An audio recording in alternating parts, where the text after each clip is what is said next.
அஸ்ஸலாமு அலைக்கும் friends, welcome to just for you JFU. இன்றைக்கி நம்ம சேனலில் சூப்பர் டேஸ்டியான சுண்டக்காய் வச்சு காரக்குழம்பு தான் பண்ண போகிறோம். இது எப்படி பண்ணலான்றதை பார்க்கலாம். ஸோ நம்ம வந்துட்டு மண் சட்டி எடுத்துருக்கோம். மண் சட்டியில் நம்ம வந்துட்டு குழம்பு வச்சாலே ஒரு டேஸ்ட்டு தான். ஸோ வந்துட்டு நல்லெண்ணெய் ஊற்றிக்கலாம். அதில் வந்து ஒரு 2 கரண்டி அளவுக்கு நல்லெண்ணெய் ஊற்றிக்கோங்க. ஸோ இப்போ இந்த நல்லெண்ணெய் வந்துட்டு நல்லா சூடாகட்டும். யூஸ்வலாக வந்து நம்ம காரக்குழம்பு, புளிக்குழம்பு இதெல்லாம் வச்சாலே நல்லெண்ணெய் ஊற்றுனீங்கன்னா தான் டேஸ்ட்டு.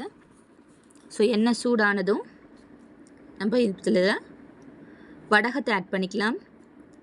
கூடவே வந்துட்டு வெங்காயம் ஆட் பண்ணிக்கலாம். சின்ன வெங்காயம் பொடிசாக நறுக்கி வச்சுக்கோங்க, ஒரு கை அளவுக்கு. அந்த வெங்காயத்தை ஆட் பண்ணிவிட்டு ஒரு 10 பல் பூண்டியும் சேர்த்துக்கோங்க.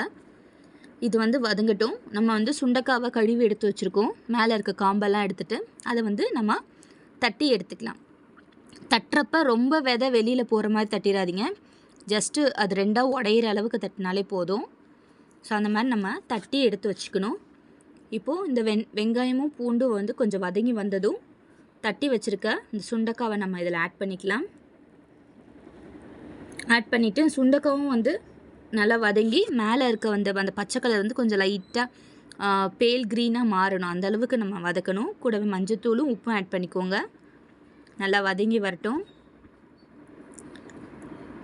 மிளகாத்தூள் வந்து ஒரு 1.5 டீஸ்பூன் அளவுக்கு நம்ம ஆட் பண்ணியிருக்கேன். நீங்கள் வந்து காரத்துக்கு ஏற்ற மாதிரி வந்துட்டு குழம்பு மிளகாத்தூளை அட்ஜஸ்ட் பண்ணிக்கோங்க.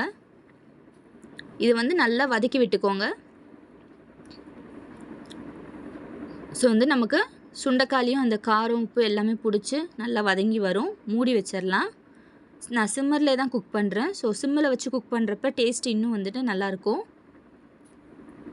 இப்போ சின்ன வெங்காயம் முழுசாக வச்சுருக்கிறதே ஒரு 10 இது போட்டுக்கிட்டேன். தக்காளி வந்து ஒரு 2-3 தக்காளி வந்து அரைச்சி வச்சுருக்கேன். மீடியம் சைஸாக இருந்தால் இந்த 2, இல்லை கொஞ்சம் சின்னதாக இருந்துச்சுன்னா 3 தக்காளி அரைச்சி இதில் நீங்கள் ஆட் பண்ணிக்கோங்க. அதையும் வந்து நல்லா இந்த மாதிரி மிக்ஸ் பண்ணி விட்டுருங்க. மூடி போட்டு வச்சுருங்க. நம்ம சின்ன அளவுக்கு ஒரு புளியை எடுத்து கரைச்சி வச்சுக்கலாம்.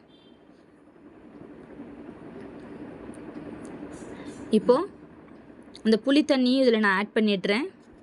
கூடவே இதுக்கு குழம்புக்கு தேவையான தண்ணியும் அந்த புளி தண்ணியிலே ஊற்றி வச்சுருக்கேன். அதையும் நான் ஆட் பண்ணிடுறேன். இப்போது இந்த தண்ணி வந்து நல்லா கொதிச்சு வரணும். நமக்கு இந்த குழம்புல ஊற்றி இருக்கிற இந்த புளியும் தண்ணியும் கலந்து ஊற்றிருக்கோம் இல்லையா, அது வந்து நல்லா நமக்கு கொதிச்சு வரணும். சுண்டைக்காய் வந்து இந்த வதக்கிறதுலே வந்து நல்லா வெந்திருக்கும். நமக்கு குழம்பு கன்சிஸ்டன்சி வர்றதுக்காக நம்ம வந்துட்டு இதை நல்லா மூடி போட்டு கொதிக்க விட போகிறோம். கடைசியாக ஒரு துண்டு வெல்லம் போட்டு ஆஃப் பண்ணிவிடுங்க அடுப்பை. அவ்வளோதான், சூப்பர் டேஸ்டியான சுண்டைக்காய் காரக்குழம்பு ரெடி ஆயிடுச்சு. கண்டிப்பாக ட்ரை பண்ணி பார்த்துட்டு எப்படி இருக்குன்னு சொல்லுங்கள். இந்த வீடியோ பிடிச்சிருந்தா லைக் பண்ணுங்கள், ஷேர் பண்ணுங்கள். மறக்காமல் நம்ம சேனலை சப்ஸ்கிரைப் பண்ணிக்க. கூடவே பக்கத்தில் இருக்கிற பெல் ஐக்கானே கிளிக் பண்ணிக்கோங்க. அப்போ தான் நம்ம போடுற வீடியோஸோட நோட்டிஃபிகேஷன் உங்களுக்கு உடனுக்குடனே இருக்கும். தேங்க்யூ, பாய்.